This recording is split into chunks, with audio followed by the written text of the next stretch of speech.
আসসালামু আলাইকুম প্রিয় দর্শক, অন্য মঞ্চের আলাপ চাইতে আপনাদের সকলকে আমন্ত্রণ জানাচ্ছি।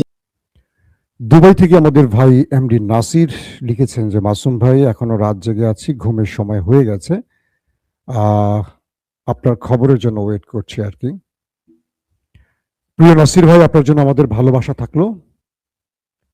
যশোর থেকে দেখছেন মনির। রবীন্দ্র কুটিবাড়ি শিলাইদহ কুমারখালী থেকে দেখছেন আমাদের প্রিয় ভাই।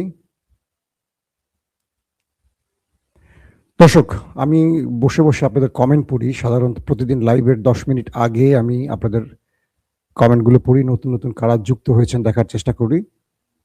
আমার হাতে আজকে বেশ কিছু গুরুত্বপূর্ণ খবর আছে। সকালের সেশনে সাধারণত আমরা রাত থেকে যে আপডেট খবরগুলো যেগুলো আমাদের দেয়া বাকি থাকে, অর্থাৎ আমাদের সময়ের সঙ্গে ইরান বা আমেরিকা বা ইসরায়েলের সময়ের একটা পরিবর্তন আছে, আপনারা জানেন।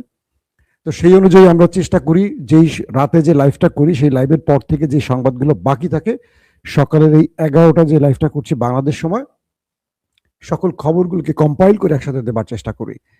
তো আপনারা শুনতে এবং দেখতে পাচ্ছেন সবাই ক্লিয়ার? আমাকে একটু কমেন্ট করেন তো। ফরিদ গাজীপুর থেকে, নরসিংদী থেকে জাহাঙ্গীর, আমি দেখতে পাচ্ছি ভাই। নাটোর থেকে দেখছি, দাপুনিয়া থেকে একজন দেখছেন। দর্শক, আজকের মূল গুরুত্বপূর্ণ খবর হলো নেতা কাকু হিজু বাহিনীর ধোলাইতে ক্লান্ত হয়ে আমেরিকার কাছ থেকে সেনা চেয়েছেন। বলছেন, আমেরিকা তুমি মধ্যপ্রাচ্যে তোমার ঘাঁটি বন্ধ করে আগে আমাকে বাঁচাও, আমার পিঠ লাল করে ফেলছে হিজু বাহিনী। দ্বিতীয় গুরুত্বপূর্ণ খবর, এবার ইরান তার পার্লামেন্টে হরমুজ প্রণালী নিয়ে বিল পাশ করলো। এখন থেকে হরমুজ প্রণালী অতিক্রম করতে হলে দিতে হবে টোল। আমেরিকার কপালে আবারও ভাঁজ।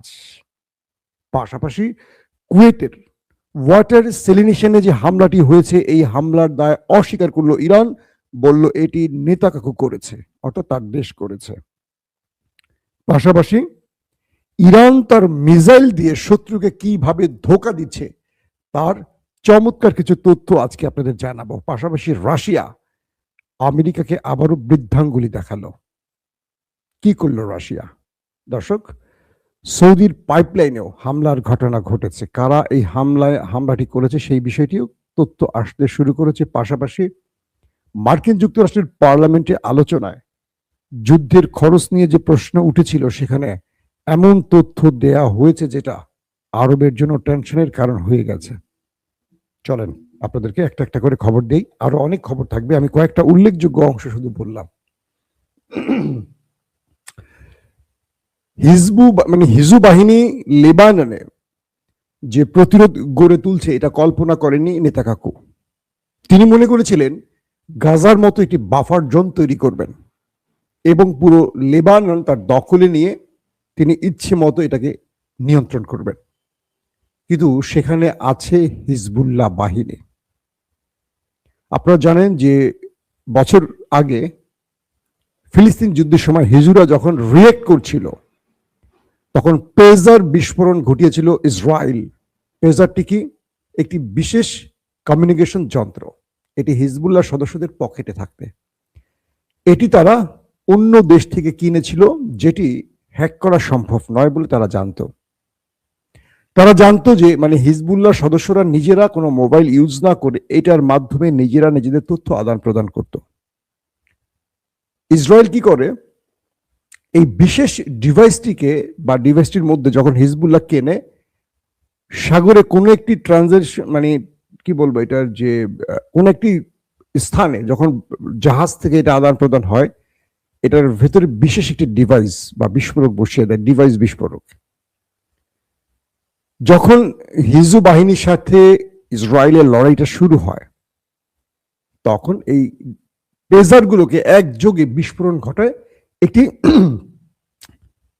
সফটওয়্যার সিস্টেমের মাধ্যমে, অর্থাৎ ইসরায়েল তার প্রযুক্তির মাধ্যমে এই পেজার বিস্ফোরণ ঘটালে প্রচুর সংখ্যক হিজবুল্লাহ সদস্য প্রাণ হারায়, ক্ষতিগ্রস্ত হয়, মারাত্মক আহত হয়, পঙ্গু হয়। এরপর হিজবুল্লাহকে আমরা দেখেছি দৃশ্যপটে অনেকটা দুর্বল হয়ে গেছে। যখন ইরানের সাথে লড়াইটা আবার শুরু হয়ে গেল, আমরা দেখলাম প্রথমে হিজবু বাহিনী ইরানের পক্ষ নিয়ে মাঠে নেমে গেল এবং নেতাকাকুর সেনাবাহিনী আইডিএফ তারা লেবাননের ভেতরে স্থল অভিযান শুরু করে দিল মার্কাভা ট্যাঙ্ক নিয়ে। আকাশ থেকে যুদ্ধ বিমান, নিচে মার্কাভা ট্যাঙ্ক।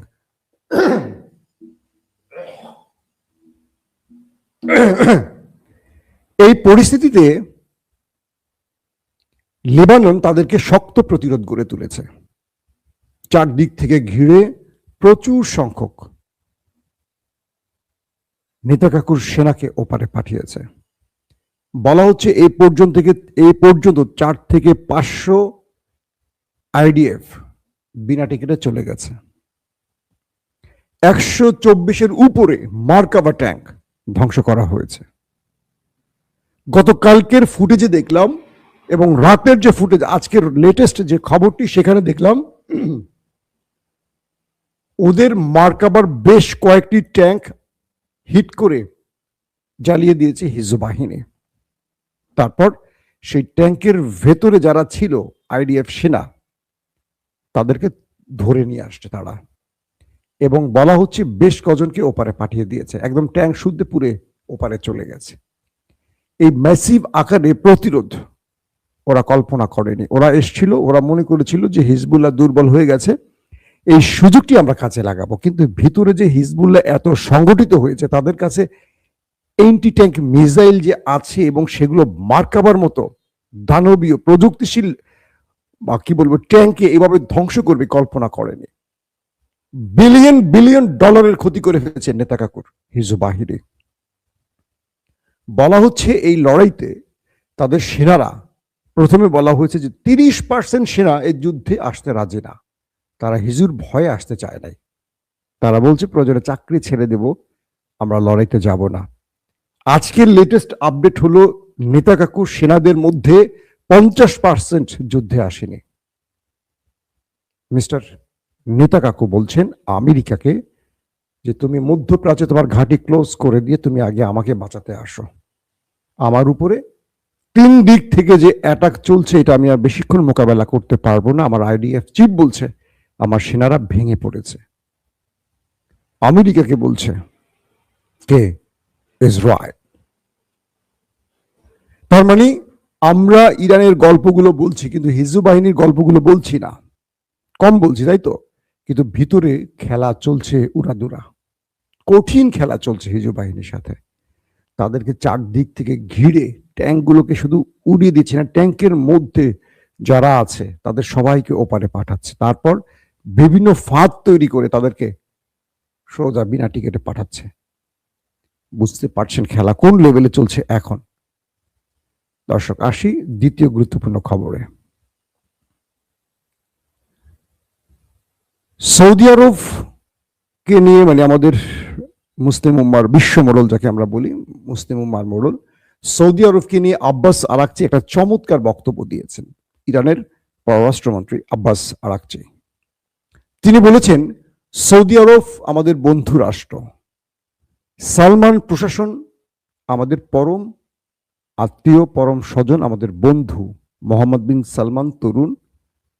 ইরান তার প্রত্যেকটি কাজের, পজিটিভ কাজগুলোকে প্রশংসা করে। পৃথিবীর বিভিন্ন গণমাধ্যম যা কিছুই বলুক, ইরান সৌদি আরবের কল্যাণকামী। কে বলছে? ইরানের পররাষ্ট্রমন্ত্রী আব্বাস আরাকচি। হঠাৎ গরম ঠান্ডায় শরীর খারাপ হচ্ছে আস্তে আস্তে, আল্লাহ জানে, গলা বসে যাওয়ার দিকে যাচ্ছে। আব্বাস আরাকচি বলছেন যে আমরা সৌদিকে আমাদের বন্ধু হিসেবে দেখি এবং সৌদির প্রতি আমাদের ভালোবাসা অসীম, এবং আমরা সৌদির কাছ থেকে দায়িত্বশীল আচরণ আশা করি। তিনি বলছেন আমি আমার আরবের বন্ধুদের বলছি। কে বলছেন? ইরানের পররাষ্ট্রমন্ত্রী আব্বাস আরাকচি।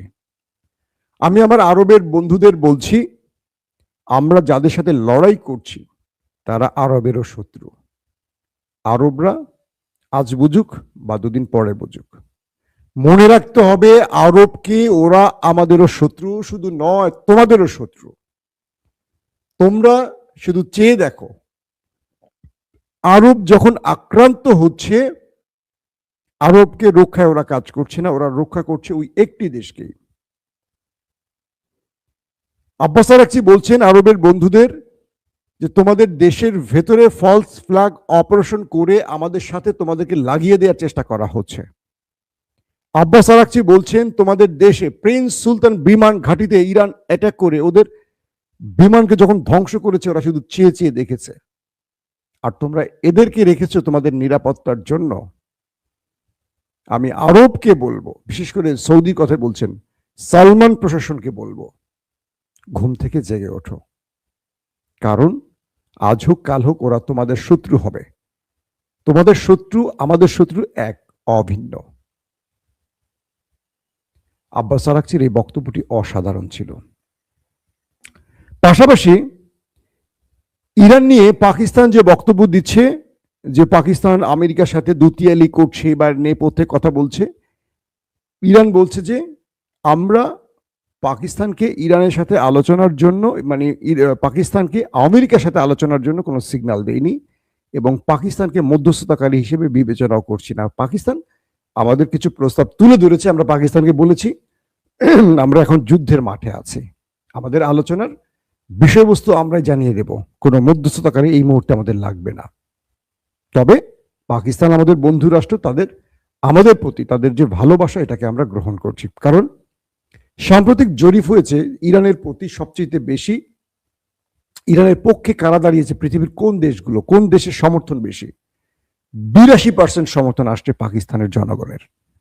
আসিম মনি টেনশনে পড়ে গেছেন, কারণ আমেরিকার চাপে পাকিস্তানকে ইরানের বিরুদ্ধে যুদ্ধ করতে হলে পুরো পাকিস্তানের কওমের সাথে, জাতির সাথে যুদ্ধ করতে হবে। আসিম মনিরকে 82% জনগণ ইরানের পক্ষে দাঁড়িয়েছে, তুরস্কেরও এবং আরবের অধিকাংশ জনগণ ইরানের পক্ষে। বুঝতে পারছেন বিষয়টা? মার্কিন প্রশাসনের বা পার্লামেন্ট এটি প্রশ্ন উঠেছে, আমেরিকা যে যুদ্ধ করছে ট্রিলিয়ন ট্রিলিয়ন ডলার খরচ করে, এই যুদ্ধের খরচ কারা দেবে? মার্কিন প্রশাসন বলছে এই যুদ্ধের খরচ আরবরা দেবে। বাহ, কি চমৎকার কথা! একদিকে আরব ক্ষতিগ্রস্ত হচ্ছে, তাদের পাওয়ার প্ল্যান্ট, তাদের ওয়াটার রিফাইনিং, তাদের তেল কূপ সব ধ্বংস হচ্ছে। আরবের ঘাঁটি গেড়ে আমেরিকা ইরানের মাধ্যমে যে অ্যাটাকগুলো আরবে নিয়ে আরবকে ধ্বংস করছে, তার জন্য এই ক্ষতিপূরণ আরবকে দিতে হবে। লাভ হচ্ছে কার? ইসরায়েলের। আমেরিকা লড়ছে কার জন্য? ইসরায়েলের জন্য। কিন্তু ক্ষতিপূরণ দিতে হবে আরবকে। মাশাল্লাহ, বলেন মাশাল্লাহ। আরবরা ঘুম ভাঙাও তোমাদের। জুব্বা পরে, পায়জামা সারা জুব্বা পরে তোমরা দৌড় মারো এখন মরুভূমির মধ্যে। পায়জামা সারা জুব্বা পরে দৌড় মারলে কি হয় মরুভূমিতে জানেন তো? তো আমেরিকা প্রশাসন তারা ঠিক করছে তাদের যত খরচ যাবে যুদ্ধে, তারা মারবে ইরানকে, আর তারা সুবিধা এনে দেবে ইসরায়েলকে, আর ক্ষতিপূরণ দেবে আমাদের আরবরা। কত বোকা জাতি আরবরা! আহা! মার্কিন যুক্তরাষ্ট্রের যে পলিসি ইরানের মধ্যে নিউক্লিয়ার অ্যাটাক, এটা নিয়ে আহমদ সাফা, জাতিসংঘের একজন প্রতিনিধি, তিনি পদত্যাগ করেছেন। তিনি বলেছেন তার কাছে তথ্য আছে যে আমেরিকা ইরানের নিউক্লিয়ার অ্যাটাক করতে পারে, আর জাতিসংঘকে বলছে যে তোমরা কি বিবৃতি দিবা, রেডি হও, জাতিসংঘ এটাকে বৈধতা দেবে। তিনি বলছেন যে এটি পৃথিবীব্যাপী অমানবিকতার একটা দৃষ্টান্ত স্থাপন করবে ইরানের উপর এই পারমাণবিক অ্যাটাক। পৃথিবীর বিভিন্ন দেশ বলছে আমেরিকা জাপানের মতো ইরানকে ধসিয়ে দেওয়ার যে পরিকল্পনা করছে, এটা আমেরিকার জন্য সবচেয়ে বড় আঘাত আসবে। কিরকম? একসময় আমেরিকার হাতেই ছিল পারমাণবিক অস্ত্র, এখন বহু দেশের হাতে আছে। আমেরিকার কাছে আছে, রাশিয়ার কাছে আছে, ব্রিটেনের কাছে আছে, পাকিস্তানের কাছে আছে, ভারতের কাছে আছে, ইসরায়েলের কাছে আছে, নেই কার কাছে বলেন? পৃথিবীর চীনের কাছে আছে, বহু দেশের কাছে আছে, ফ্রান্সের কাছে আছে। তো বলা হচ্ছে আমেরিকা যদি এই সময় 2026-এ এসে নিউক্লিয়ার অ্যাটাক করে, তাহলে মনে রাখতে হবে ইরানের মিত্ররা হোক বা ইরান হোক, যে কোনো ভাবেই হোক, এই নিউক্লিয়ার অ্যাটাক আগামী পৃথিবীকে ধ্বংস করে ফেলবে। আমেরিকা অ্যাটাক করলে ধরে নেবেন নেক্সট অ্যাটাক দখলদার দেশটির মধ্যে আসবে বা আমেরিকার কোন একটি স্থানে আসবে। কারণ এটিকে কোনোভাবে এই সময়ে এসে বৈধতা দেওয়া যাবে না। যদি আমেরিকা তার লজ্জাজনক পরাজয় ঢাকার জন্য নিউক্লিয়ার অ্যাটাক করে, মনে রাখতে হবে আমেরিকানদের নেক্সট টার্গেট তারা হতে পারে। প্রশ্ন উঠেছে আমেরিকার বন্ধুরা কোথায়? ব্রিটেন সর্বশেষ বন্ধু ছিল যারা আমেরিকার পক্ষে দাঁড়িয়ে থাকার ঘোষণা দিয়েছিল, তারা গতকালকে বলে দিয়েছে আমেরিকার যুদ্ধে তারা সাথেও নাই পাছেও নাই। বলেছে আমেরিকার এই যুদ্ধের সাথে ইংল্যান্ড জড়িত নয়। একদিকে আমেরিকার বন্ধুরা কেটে পড়ছে সব। ইতিমধ্যে স্পেন কি বলেছে জানেন আপনারা, বেলজিয়াম কি বলেছে, ফ্রান্স কি বলেছে, জার্মান কি বলেছে সব শুনেছেন। স্পেন বলছে আমি তোমাকে ঘাঁটি ব্যবহার করতে দেবই না আমার দেশে ইরানের বিরুদ্ধে।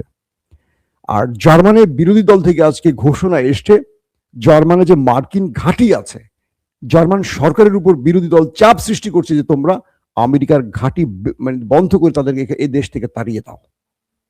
জার্মান থেকে যারা আমেরিকাকে জাহাজ পাঠিয়ে সহযোগিতার ঘোষণা দিয়েছিল, সেখানে এখন পার্লামেন্টে আমেরিকাকে তুলোধুনো করে ছাড়ছে তারা। স্পেন তো বলেছে, বাকি দেশগুলো ঘুরে দাঁড়িয়েছে। ট্রাম্প না ইউরোপীয় বন্ধু না ন্যাটোর বন্ধু কাউকে পাশে পাচ্ছে না, স্রেফ একা চলছে। এই মুহূর্তে পুরো আমেরিকা পৃথিবীতে মানে ন্যাটো সৃষ্টির পর আমেরিকা নিজেকে এতটা নিঃস্ব এতটা নিঃসঙ্গ ভাবতে পারেনি। ইরানে আক্রমণ করে আমেরিকা এত বড় মাসুল দিচ্ছে, আর তাই 50,000 সেনা নিয়ে আমেরিকা এখন ইরানে স্থল অভিযানের পরিকল্পনা করছে, খার্গ আইল্যান্ড দখলের প্ল্যান করছে। বুঝতে পারছেন এই লড়াইতে ইরান পৃথিবীতে ওয়ার্ল্ড অর্ডার কিভাবে ভেঙে দিয়েছে, ইরান কিভাবে পৃথিবীর সমর্থন আদায় করে নিয়েছে। আমেরিকার পক্ষে দাঁড়াচ্ছে না মানে তো ইরানের পক্ষে সমর্থন তৈরি হয়ে গেছে। পুরো ইউরোপ তেল গ্যাসের সংকটে পড়ে গেছে, লকডাউন আসতেছে পৃথিবীতে। দেখেন না কয়েকদিন আর কিছুদিন যুদ্ধ চলে পুরো পৃথিবীতে লকডাউন চলে আসবে। ইসরায়েলের ভেতরে কি হচ্ছে এই তথ্যগুলি পাওয়া খুব মুশকিল হয়ে যাচ্ছে, গণমাধ্যমগুলো সঠিক তথ্য দিচ্ছে না। ইরানের হ্যাকাররা ইসরায়েলের ভেতরে তাদের সিসিটিভি ক্যামেরাগুলো হ্যাক করে ফেলেছে।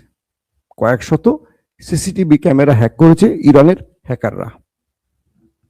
তারা হ্যাক করে সেখান থেকে তাদের সিসিটিভিতে যে অ্যাটাকের ভিডিওগুলো সেগুলোকে সব আর্কাইভ করেছে। ইরান শীঘ্রই এগুলো পৃথিবীকে দেখাবে যে কি করেছে ভিতরে আমরা দেখো।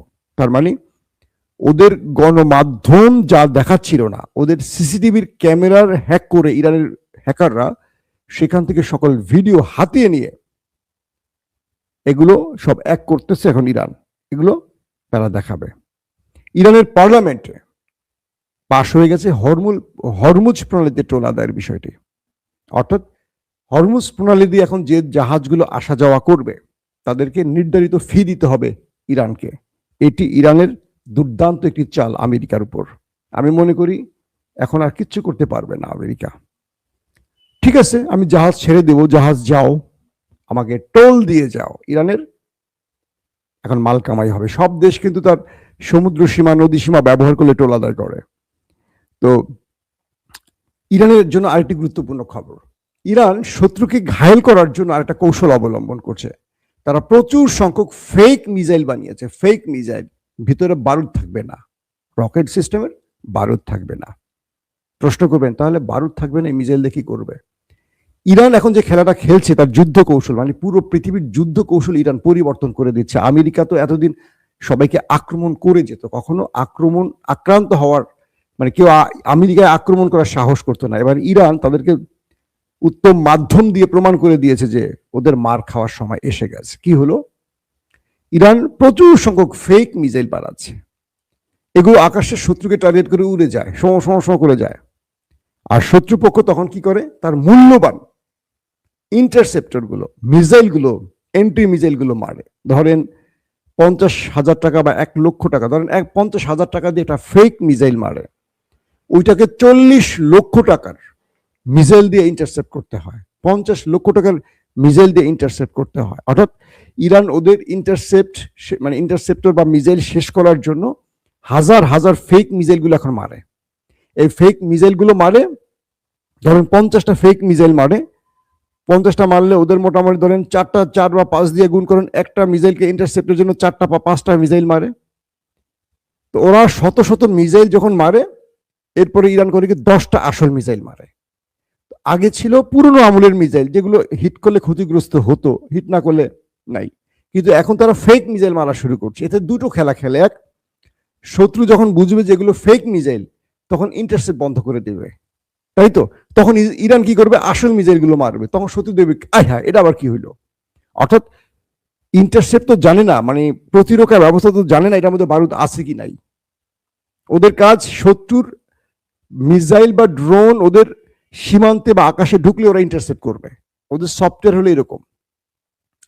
এই ফাঁদে ফেলে এখন শত্রুর সাথে একটা মজার খেলা খেলছে ইরান, দুর্দান্ত খেলা খেলছে। রাশিয়া একটা ভালো সিদ্ধান্ত নিয়েছে, আমেরিকা কিউবার নিষেধাজ্ঞা দিয়ে সব তেল বন্ধ করে দিয়েছে। কিউবাতে এখন এমন অবস্থা হয়েছে, স্কুল কলেজ হাসপাতালগুলো প্রায় বন্ধ হয়ে যাচ্ছে, তাদের হাসপাতালে জেনারেটর পর্যন্ত চলতে পারছে না তেলের সংকটে। রাশিয়া এক বিশাল ট্যাঙ্কার জাহাজ কিউবার উদ্দেশ্যে পাঠিয়েছে মানবিক কারণে, যাতে করে কিউবা তার হাসপাতাল বা জরুরি সেবাগুলো চালু করতে পারে। এটা নিঃসন্দেহে রাশিয়ার একটা মানবিক কাজ, এবং আমেরিকাকে বৃদ্ধাঙ্গুলি দেখিয়ে কিউবাকে আবার সচল করার চেষ্টা করছে মিস্টার ভ্লাদিমির পুতিন। যে জাহাজটি পাঠিয়েছে সেখানে তিনি সেনা সহ পাঠিয়েছে যাতে কেউ আক্রমণ না করে। দর্শক, আজকের মতো বিদায় নিচ্ছি। ইনশাআল্লাহ আজ বিকেল অথবা সন্ধ্যা রাতের দিকে, সন্ধ্যা রাত বুঝছেন তো, মাগরিবের পর আমরা আবার লাইভে আসার চেষ্টা করব। আর পরবর্তী লাইভটি হবে রাত 11টা থেকে 12টার মধ্যে। আজকের মতো বিদায় নিচ্ছি। প্রত্যেকে ভালো থাকবেন। আল্লাহ হাফেজ।